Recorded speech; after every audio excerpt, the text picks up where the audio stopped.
Hello, hello. नमस्कार, मैं अनुपम आप सभी का प्रोएक्टिव प्लेटफ़ॉर्म पर स्वागत करता हूँ। शुरुआत करते हैं आज के अपने क्लास के अपने डिस्कशन की। उससे पहले मैं बता दूँ यदि क्लास आपको अच्छी लगती है तो लाइक करना, चैनल को सब्सक्राइब करना। इससे नोटिफ़िकेशन आपको टाइम टू टाइम मिलती रहेगी, कोई नोटिफ़िकेशन मिस नहीं होगी। चलिए शुरुआत करते हैं अपने क्लास की। का पहला क्वेश्चन ये रहा। कहा जा रहा है रोहित ने 600 में से 480 अंक प्राप्त किए और मोहित ने 800 में से 560 अंक प्राप्त किए। किसका प्रदर्शन बेहतर है और कितना प्रतिशत है? देखिए यहाँ से कहा जा रहा है एक रोहित है हमारे पास। कौन है? एक रोहित है।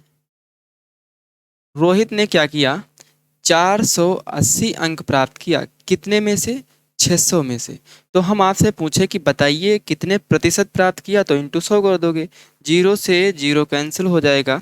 यहाँ 6 से इसको काटेंगे तो कितना आएगा? 6 अठी 48, कितना 80 आएगा। यानी कि रोहित ने कितने अंक प्राप्त किए? 80%। रोहित ने कितने अंक प्राप्त किए? 80%।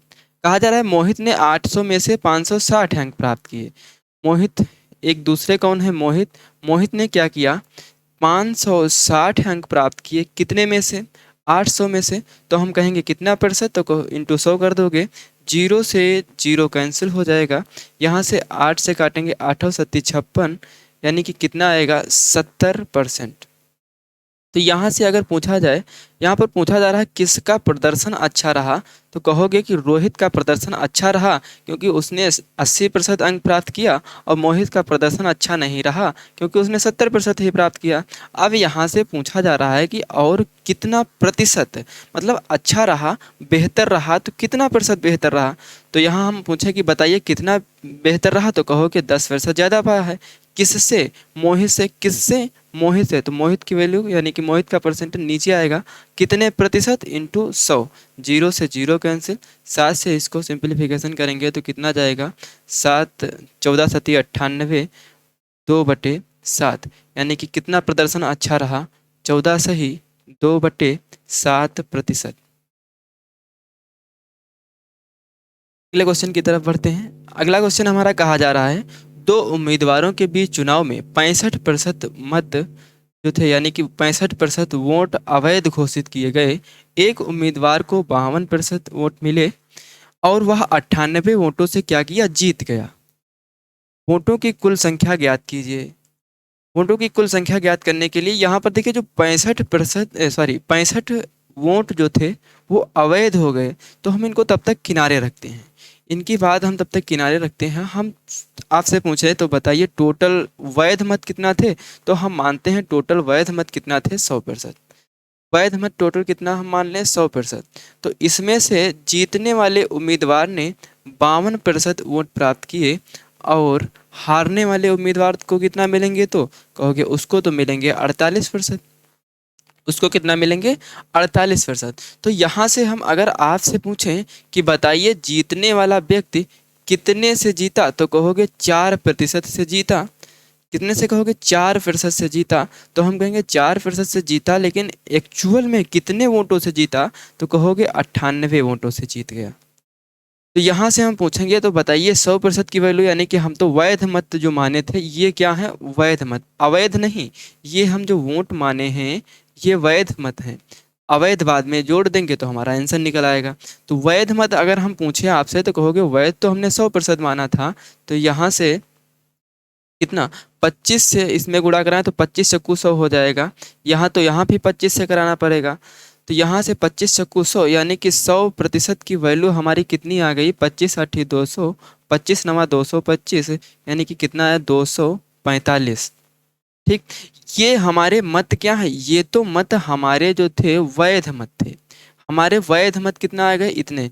अगर हम जो हमारे पास ये अवैध मत हैं, यानी कि जो हमारे पास 65 अवैध मत हैं, ये कौन है? ये अवैध मत हैं।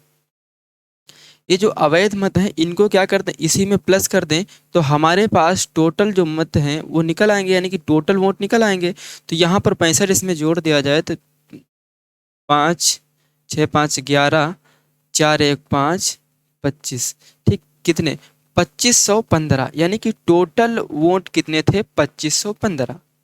ठीक। अगले क्वेश्चन की तरफ बढ़ते हैं। अगला क्वेश्चन हमारा कहा जा रहा है, एक आयत की लंबाई और चौड़ाई में क्रमशः 30% और 20% की वृद्धि की जाती है, अतः क्षेत्रफल में शुद्ध परिवर्तन ज्ञात कीजिए। ठीक, तो यहाँ से अगर हम आपसे पूछे बताइए 23% की फ्रैक्शन वैल्यू क्या होती है, तो यहाँ से कहोगे 23% की जो फ्रैक्शन वैल्यू हो, सॉरी 30% की फ्रैक्शन वैल्यू क्या होती है, 30% की फ्रैक्शन वैल्यू होगी 3/10। हम कहेंगे जो 10 है हमारा, ये पहले उसकी लंबाई थी, अब 3 बढ़ जाएगी तो अब कितना हो जाएगी 13। पहले उसकी लंबाई कितना थी 10, 3 बढ़ गई तो कितना हो गई 13। 20% को देखिए तो 20% की भिन्नात्मक मान क्या होता है, तो कहोगे 1/5। पहले उसका चौड़ाई जो थी वो 5 थी, पहले चौड़ाई कितना थी 5, अब कितनी हो जाएगी, तो कहोगे 1 बढ़ जाएगी तो अब कितना हो जाएगी 6।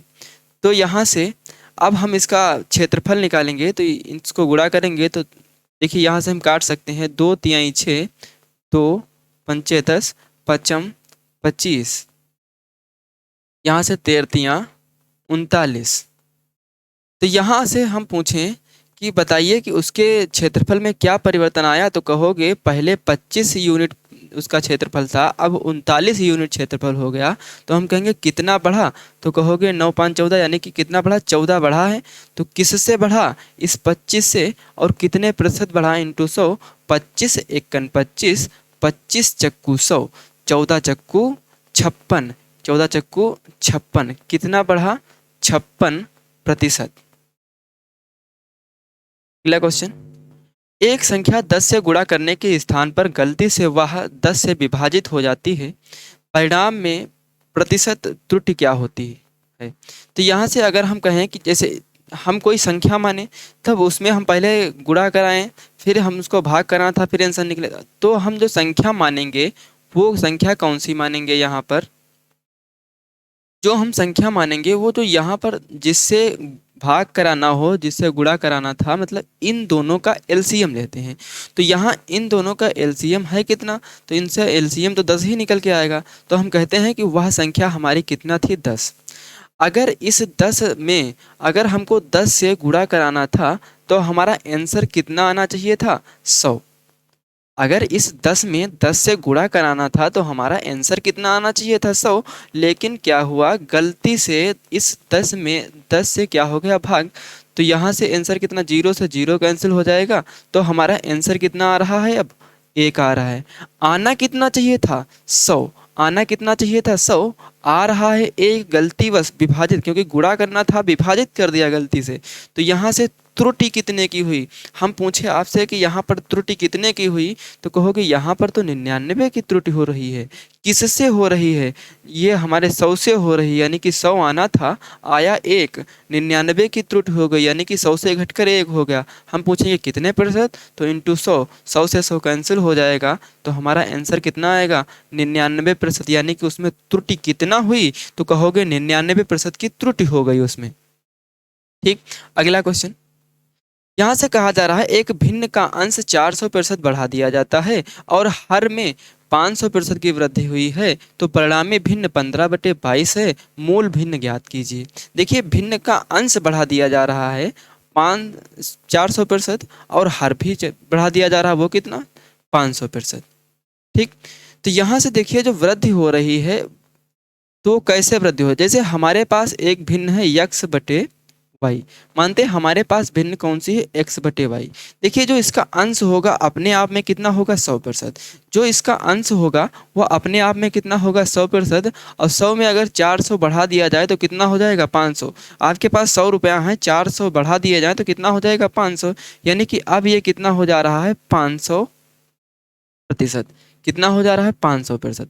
ऐसे ही हर में, यहाँ से कहा हर में 500 की वृद्धि होती है, यानी कि आपके पास हर भी कितना अपने आप में 100%। हमने बताया था आपको कि प्रत्येक चीज़ अपने आप में 100% होती है, यानी कि यहाँ जो हर होगा, यानी कि डिनोमिनेटर वाली वैल्यू जो होगी वो भी अपने आप में कितना होगी 100%। अगर आपके पास 100 रुपया हैं, अगर 500 रुपया और बढ़ा दिया जाए तो कितना हो जाएगा 600 रुपया। तो यहाँ से जो हर है वो भी कितना हो जा रहा है 600%। ठीक, ये इतना परिवर्तन के बाद हमारी जो भिन्न प्राप्त होती है वो कितनी प्राप्त होती है 15/22। इतना परिवर्तन के बाद जो हमारी भिन्न प्राप्त होती है वो कितना प्राप्त होती है 15/22। तो यहाँ से इसका सिंप्लीफिकेशन करें देखिए, प्रतिशत से प्रतिशत कैंसिल हो जाएगा, ये 2 जीरो से ये 2 जीरो कैंसिल हो जाएंगे, 5 से इसको काटेंगे 5 एकन 5, 5 तिहाई 15, 2 से इसको काटेंगे 2 तिहाई 6, इसको काटेंगे कितना 2 एकन 2, 2 एकन 2, तो हमारा x बटे वाई कितना निकल कर आएगा, 3 की इसमें मल्टीप्लाई हो जाएगी, 3 की इसमें मल्टीप्लाई हो जाएगी तो कितना आएगा 3 त्रिका 9, 9 नीचे कितना बचा 11, ऊपर 1, 11 एकन 11, तो हमारी भिन्न कितना मूल भिन्न कितना थी 9/11। ठीक, समझ में आया। चलिए अगले क्वेश्चन की तरफ बढ़ते हैं। अगला क्वेश्चन हमारा कह रहा है ए बी सी तीन व्यक्ति हैं, ए बी सी तीन व्यक्ति हैं, ए बी की तुलना में 40% अधिक कमाता है और बी सी से 20% कम कमाता है, तो ए सी से कितना प्रतिशत अधिक कमाता है। देखिए हमारे पास कितने व्यक्ति हैं, तो कहोगे तीन व्यक्ति हैं। एक कौन है ए, दूसरा कौन है बी, तीसरा कौन है सी। हमारे पास तीन व्यक्ति हैं, कहा जा रहा है कि ए बी से 40% अधिक कमाता है, तो 40% की भिन्नात्मक मान कितना होगा, तो कहोगे 2/5। तो अगर हम बी की मान लें 5, बी कितना अगर 5 मान लें तो ए कितना, बी कितना 5 मान लें, बी कितना मान लें 5 कमाता है, तो यहाँ से ए क्या करेगा 40% अधिक कमाएगा, तो दो ज़्यादा कमाएगा, जब दो ज़्यादा कमाएगा तो ए कितना कमाएगा 7। ठीक, इतनी बात समझ में आई। आगे कह रहा है क्वेश्चन बी सी से 20% कम कमाता है, बी सी से 20% कम कमाता है, तो यानी कि 20% की फ्रैक्शन वैल्यू क्या होती है, तो कहोगे 1/5। अगर हम मान लें सी 5 कमाता, अगर हम मान लें सी 5 कमाता है तो बी क्या करेगा, एक कम कमाएगा, 20% कम कमाएगा, यानी कि एक कम कमाएगा तो कितना कमाएगा 4। ठीक, तो यहाँ से अनुपात निकालेंगे 7 चौक 28, 4 पंचे 20, पचम 25। ठीक, ये हमारा अनुपात निकल के आया। तो यहाँ से देखिए ए जो है 28 रुपया 28 यूनिट कमाता है, बी 20 यूनिट कमाता है, सी 25 यूनिट कमाता है। तो यहाँ से आगे हमसे पूछा जा रहा है कि बताइए ए जो है सी से, ए किससे, सी से कितना प्रतिशत अधिक कमाता है। तो देखिए यहाँ से हम पूछें कि ए जो है सी से कितना अधिक कमाता है, तो कहोगे ए जो है सी से 3 अधिक कमाता है। कितना, 3 अधिक कमाता है, किससे, सी से, जिससे को तुलना की मतलब जिससे कहे उसको डिनोमिनेटर में, किससे, सी से अधिक कमा रहा है, तो सी की वैल्यू नीचे, सी कितना कमा रहा है 25, यानी कि 25 से 3 अधिक कौन कमा रहा है, 3 अधिक कमा रहा है कौन, ए। कितने प्रतिशत कमा रहा है, इंटू 100, 25 एकन 25, 25 चक्कू 100, तो 4 से इसकी मल्टीप्लाई कराएंगे, 4 तिहाई 12%, यानी कि कितना अधिक कमा रहा है 12%। ठीक, अगले क्वेश्चन की तरफ मूव करते हैं। अगला क्वेश्चन हमारा ये है, कहा जा रहा है कि सेब की कीमत में 20% की कमी के कारण एक व्यक्ति को 320 रुपये में 16 सेब अधिक खरीद पाता है, तो 10 सेब का घटा हुआ मूल्य ज्ञात कीजिए। यहाँ पर कहा जा रहा है आप गए एक दुकान पर, उसे पहले सेब कुछ खरीद रहे थे, कुछ सेब खरीद रहे थे 320 रुपये के, टोटल कितने रुपए के, आपकी दुकान बंधी थी, वहाँ गए, कहे 320 रुपये के हमें सेब दे दीजिए। दुकानदार ने कहा भैया अब मूल्य जो है उसका घट गया है, अब हम आपको 16 सेब अधिक दे सकते हैं। तो 16 सेब अधिक दे सकते हैं, तो आपके दिमाग में कैलकुलेशन चलनी चाहिए कि 16 सेब अधिक किस आधार पर दे सकता है। तो यही मतलब जब मैथ मतलब एंजॉय के तौर पर आपको सीखना है। मैथ जब सीख रहे हो तो वहाँ पर खुद को रख लेना है कि अगर उस जगह पर हम हों तो हम क्या करेंगे। ठीक, तो यहाँ पर देखना कि हम हैं तो हम क्या करेंगे। जैसे यहाँ पर 320 रुपये की रोजाना सेब वो ला रहा था, 320 रुपये की रोजाना सेब ला रहा था। अब क्या किया कि 20% की क्या हो गई कमी, तो 20% की जब कमी हो गई तो 20% का मान कितना होता, 1/5।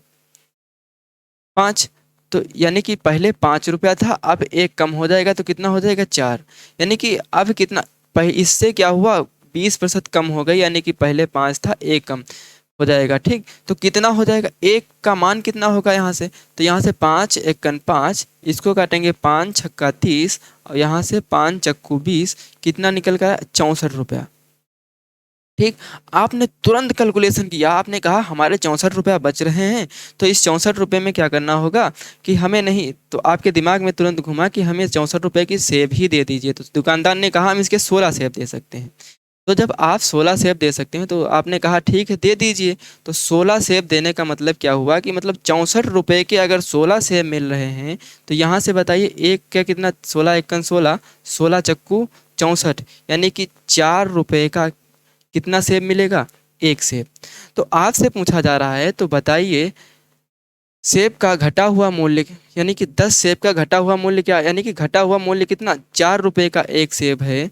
चार, तो 10 सेब खरीदना हो तो कितना, 4 × 40, यानी कि 10 सेब का घटा हुआ मूल्य कितना आएगा हमारा, 40 रुपया। अगले क्वेश्चन की तरफ बढ़ते हैं। अगला क्वेश्चन कहा जा रहा है 40 लीटर दूध और पानी के मिश्रण में 10% पानी है, कितना पानी मिलाया जाना चाहिए ताकि एक मिश्रण में पानी 20% हो जाए। ठीक। तो यहाँ से देखिए कहा जा रहा है कि 40 लीटर दूध और पानी का मिश्रण था, कितना था, 40 लीटर। आप ही सोचिए कि जब 40 लीटर आपसे कोई दूध वाला आया, आपको 40 लीटर उसके पास दूध है, उसमें 10% पानी है, तो 10% पानी का मतलब 40 का 10% कितना होगा, तो कहोगे 40 का 10% कितना होगा, 4। और इसमें तो दूध कितना होगा, तो यहाँ से कहोगे 36। 40 में 36 लीटर दूध होगा और उसमें 4 लीटर क्या होगा, पानी होगा। अब कहा जा रहा है कि उसमें कितना पानी और मिला दें ताकि जो उसमें नए मिश्रण की मात्रा है जिसमें पानी की मात्रा 20% हो जाए। देखिए हम मिला क्या रहे हैं, पानी। क्या मिला रहे हैं, पानी। जब पानी मिला रहे हैं तो हमारा दूध की जो मात्रा है ये तो कांस्टेंट रहेगी, ना तो घटेगी ना तो बढ़ेगी। दूध में प्रतिशत की मात्रा क्या होगी, यानी कि ये 80% रह जाएगा। जब हम पानी मिला देंगे उसमें, पानी को 20% कर देंगे, क्योंकि हर चीज़ अपने आप में 100% होती है। तो यहाँ पर जब हम उसमें पानी मिला देंगे तो ये कितना, 80% रह जाएगा। तो यहाँ पर 20% की वैल्यू निकाल दें तो 20% का मान हमारा निकल आएगा। तो यहाँ से 4 से काटेंगे, 4 दूनी 8, कितना 20% आया। इसको काटेंगे 4 से, कितना आएगा, 4 नाम 36, यानी कि 20% की वैल्यू कितना आ रही, 9। यानी कि अगर पानी 20% होगा तो पानी होगा अगर 20%, तो कितना हो जाएगा लास्ट में, 9। पानी 20% होगा तो कितना हो जाएगा, 9। तो हम आपसे पूछे कि कितना बढ़ा, तो कहोगे यहाँ पर 5 लीटर बढ़ा। कितना बढ़ा, 5 लीटर। तो पानी उसमें और कितना मिलाना चाहिए, 5 लीटर। अगले क्वेश्चन की तरफ बढ़ते हैं। अगला क्वेश्चन कहा जा रहा है ताजे फल में 68% पानी होता है और सूखे फल में 20% पानी होता है। 100 किलो अगर हम ताजे फल लाएं तो कितना शुष्क फल प्राप्त होगा। जैसे आपको भेजा जाए, आपसे बताया जाए कि 68% जो ताजे फल होते हैं उसमें 68% पानी होता है, यानी कि 32% उसमें क्या होता है, गूदा होता है। अगर उस फल को आप सुखा लेते हैं, जैसे आप अंगूर खरीद कर लाएं, उसे अब उसको सुखाना चाहते हैं, ठीक। तो अब क्या होगा कि अब कहा जा रहा है कि जब शुष्क फल, सूखे फल होते हैं उसमें क्या होता है, 20% ही पानी रह जाता है, यानी कि उसमें गूदा कितना होता होगा, 80%। ठीक। अगर हम मान लें कोई एक्स फल है, मतलब एक्स किलो हमारे पास फल होंगे सूखे, यानी कि सूखे फल हैं, तो उसमें गूदा कितना होगा, तो कहोगे उसमें गूदा होगा 80%, क्योंकि उसमें पानी कितना, 20% होगा। तो गूदा गूदा की अगर हम बात करें, पल्प की सिर्फ बात करें, तो उसमें कितना होगा, 80%। ठीक। अगर हम 100 किलो से लाते हैं, मतलब क्या कहता है, 100 किलो ताजे फल से कितना शुष्क फल प्राप्त होगा, यानी कि 100 किलो हम ताजे फल ले आए, उसमें गूदा कितना होगा, तो कहोगे उसमें गूदा कितना, 32% ही होगा, क्योंकि 68% क्या होता है उसमें, पानी होता है। तो यहाँ से 32/100 यानी कि 32% हो जाएगा। तब यहाँ से देखिए ये गूदा क्या होगा, आपस में क्या हो जाएगा, बराबर हो जाएगा। ठीक। तो यहाँ से क्या होगा, 100 से 100 कैंसिल हो जाएगा, यहाँ से 0 से 0 कैंसिल हो जाएगा, यहाँ से काटेंगे 8 चक्कू 32, फिर यहाँ यक्स बराबर कितना आएगा, 4.40, यानी कि जब हम 100 किलो ताजे फल लाएंगे, किलो यहाँ पर केजी, जब हम 100 किलो ताजे फल लाएंगे तो उससे हमें शुष्क फल कितना प्राप्त होगा, 40 किलो। कितना प्राप्त होगा, 40 किलो। ठीक। अगले क्वेश्चन की तरफ बढ़ते हैं। अगला क्वेश्चन कहा जा रहा है एक वस्तु की कीमत 25% कम हो गई लेकिन वस्तु की दैनिक बिक्री में 30% की वृद्धि हुई है। दैनिक बिक्री रसीद पर शुद्ध प्रभाव क्या प्रभाव क्या पड़ा। देखिए कोई वस्तु की कीमत, जैसे आप कोई दुकानदार के पास कोई वस्तु खरीदने गए, अब क्या हुआ, वस्तु की कीमत क्या है, 25% कम हो गई। जब वस्तु की कीमत 25% कम हो गई तो अब उस दुकानदार की जैसे बिक्री थी वो कितना, 30% बढ़ गई। जब किसी चीज़ की कीमत कम होती है तो उसकी मांग यानी कि डिमांड क्या हो जाती है, बढ़ जाती है। यानी कि उसकी जैसे कीमत कम पड़ी तो उसकी मांग बढ़ गई, यानी कि बिक्री क्या हो गई, बढ़ गई। देखिए, अगर हम आपसे पूछे कि बताइए 25% का भिन्न में मान कितना होता है, तो 25% का भिन्न में मान कितना होता है, तो कहोगे 25% का भिन्न का मान होता है 1/4। यानी कि पहले उसकी कितना, पहले वस्तु कितना थी, 4 रुपए की। पहले वस्तु कितना थी, 4 रुपए की। अब क्या कर रहा है, वो 1 रुपया कम कर ले रहा है, यानी कि कीमत कितनी कमी कर दी है उसने, 25% की, यानी कि 1 रुपया कम कर लेगा। अब वह कितने में दे रहा है, 3 रुपए में। जो 4 रुपए की वस्तु 3 रुपए में दे रहा है, इसके कारण उसकी बिक्री में भी क्या हुई, वृद्धि हुई। बिक्री में जो वृद्धि हुई तो वह कितने, 30% की होगी। 30% का भिन्नात्मक मान क्या होता है, भिन्न में क्या होता है मान, तो कहोगे 30% का भिन्न में मान होता है 10। यानी कि पहले वह 10, मतलब 10 वस्तुएं बेचता था, अब वह 3 वस्तुएं क्या कर रहा है, ज्यादा बेच ला रहा है। यानी कि पहले वह 10 वस्तुएं बेचता था, अब 3 वस्तुएं ज्यादा बेच ले रहा है, तो अब कितना बेचेगा, 13। ठीक, तो यहाँ से देखिए, पहले 4 रुपए की दर से 10 ही वस्तुएं बेचता था, तो कितना उसका राजस्व प्राप्त होता था, मतलब उसको पैसा कितना मिलता था, का वो 4.40 रुपया मिलेगा। ठीक, तो क्या हुआ, 3 रुपए की वस्तु है, 13 वस्तुएं बिक जा रही हैं, तो अब कितना होगा, 13×3 = 39। तो हम आज से पूछें कि उसकी जो रसीद थी, यानी कि वो उसके पास जो राजस्व था, यहाँ पर रसीद पर शुद्ध प्रभाव, यानी कि उसकी जो रसीद थी उस पर शुद्ध प्रभाव क्या पड़ा। रसीद उसकी पहले 40 रुपए की खरीद थी, अब वह क्या कर रहा है, 39 रुपए में टोटल बेच रहा है। मतलब अब क्या कर रहा है, उसका घाटा हो रहा है। तो यानी कि अब कमी हो रही है, तो कितने की कमी हो रही है पूछेंगे, तो कहोगे 1 की कमी हो रही है। और किससे कमी हो रही है, तो किससे कमी हो रही है यहाँ पर, 40 से। किससे, 40 से। कितने प्रतिशत हो रही है, इंटू करोगे 100। ठीक, तो अब यहाँ से देखिए, 0 से 0 कैंसिल हो जाएगा। फिर क्या होगा, यहाँ से 2×2 = 4, 2×5 = 10, तो हमारा मान कितना निकल कर आएगा, 5/2। इसको और सिंपलीफाई 2 से काटेंगे तो कितना आएगा, 2.5। तो यानी कि कितना, 2.5% क्या हो रहा है, उसका घाटा हो रहा है, यानी कि कमी हो रही है। ठीक, अगले क्वेश्चन हमारा कह रहा है कि प्रत्येक प्रश्न के लिए 1 अंक वाली 80 प्रश्नों की एक परीक्षा में अंकिता ने पहले 40 प्रश्नों में से 65% का सही उत्तर दिया। पूरी परीक्षा में 75% स्कोर करने के लिए उसे अन्य 40 प्रश्नों का कितना प्रतिशत सही उत्तर देने की आवश्यकता है। देखिए, एक व्यक्ति है, कहाँ पर, प्रत्येक प्रश्न के नाम दिया अंकिता, व्यक्ति नहीं, अंकिता यहाँ पर नाम दिया। अंकिता क्या करती है, यानी कि 80 प्रश्नों की एक परीक्षा थी जिसमें वो बैठती है। इस 80 प्रश्नों की परीक्षा में प्रत्येक प्रश्न कितने का था, 1 नंबर का। यहाँ पर क्या, 1 अंक वाली, प्रत्येक प्रश्न कितना था, 1 नंबर का। अगर प्रत्येक प्रश्न 1 नंबर का है तो 80 प्रश्न होंगे तो कितने नंबर के हो जाएंगे, तो कहोगे 80, यानी कि कितने मार्क के हो जाएंगे, 80 मार्क। ठीक, अब यहाँ से कहा जा रहा है, अंकिता ने पहले 40 प्रश्नों में से 65% के क्या किए, सही उत्तर दिए। यानी कि पहले 40 के 65% क्या किए, उत्तर सही दिए। कितने, 65% जब उत्तर सही दिए तो यहाँ पर 5 से काटेंगे, 13 बार जाएगा, यहाँ पर 20 बार जाएगा, 20×2 = 40, तो यानी कि कितना, 13×2 = 26। यानी कि पहले उसने 26 अंक प्राप्त कर लिए। पहले 40 प्रश्नों के 65% क्वेश्चन का आंसर सही देकर उसने 26 अंक प्राप्त कर लिए। अब पूछा जा रहा है पूरी परीक्षा में 75% स्कोर करने के लिए, पूरी परीक्षा में 75% स्कोर करने के लिए जो शेष उसके पास 40 अंक बचे, जो शेष उसके पास 40 क्वेश्चन बचे, यानी कि 40 प्रश्न जो बचे, उसमें उसको कितना सही करना होगा। तो पहले आप बताइए कि टोटल उसको कितने क्वेश्चन सही करने थे, तो 80 का तुरंत 75% निकाल दोगे, तो तुरंत 75% निकाल, 25×3 = 75, 25×100, 4 से इसको काटेंगे, 4×2 = 8, 0 20 3 60, कितने, टोटल 60 अंक प्राप्त करने थे। यानी कि टोटल 60 क्वेश्चन का आंसर सही सही देना था, जिसमें से वह 26 प्रश्नों के उत्तर सही सही दे चुकी है। अब उसको शेष कितने सही आंसर करना होगा, तो यहाँ से कहोगे 60 से 26 निकल गया, कितना बचा 34।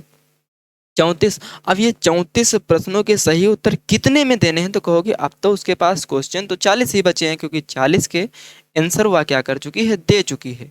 तो यहाँ से आप कहेंगे प्रतिशत बताइए कितना होगा इसका, तो इंटू 100 करोगे, 0 से 0 कैंसिल हो जाएगा, 2 दूना 4, यहाँ से 2 पंचे 10, 2 से इसको काटेंगे, 2 एकन 2, ये कितना 17 दूनी 34। ठीक, तो 17 पचे 85, यानी कि शेष जो उसके पास 40 प्रश्न बचे उसके वह क्या करे 85% क्या करे सही करे, 85% क्वेश्चन सही करे, तभी वह टोटल परीक्षा में 75% स्कोर बना पाएगी। ठीक, आज की क्लास यहीं तक, अगली क्लास नेक्स्ट डे होगी। यदि आपको क्लास अच्छी लगे तो लाइक करना और बेल आइकन को दबाना ना भूलें, जिससे आपको नोटिफिकेशन टाइम टू टाइम मिलती रहे। ये लाइक और सब्सक्राइब क्या होता है, लाइक और सब्सक्राइब से हमारा मोटिवेशन बढ़ता है कि लोगों के लिए हम कुछ कर पा रहे हैं अच्छा, इसके लिए हमको मेहनत करने का मन करता है, यानी कि हमें मेहनत करने के लिए अग्रसर करता है। इसलिए चैनल को सब्सक्राइब करें, जिससे नोटिफिकेशन आपको टाइम टू टाइम मिलती रहे, और आपको पसंद आता है तो लाइक करें और दोस्तों के पास अपने शेयर करें, यानी कि आप जिस भी ग्रुप से जुड़े हैं, जिस व्यक्ति के पास जितना आप शेयर कर सकते हैं इस क्लास को शेयर कीजिए। ठीक, थैंक यू क्लास।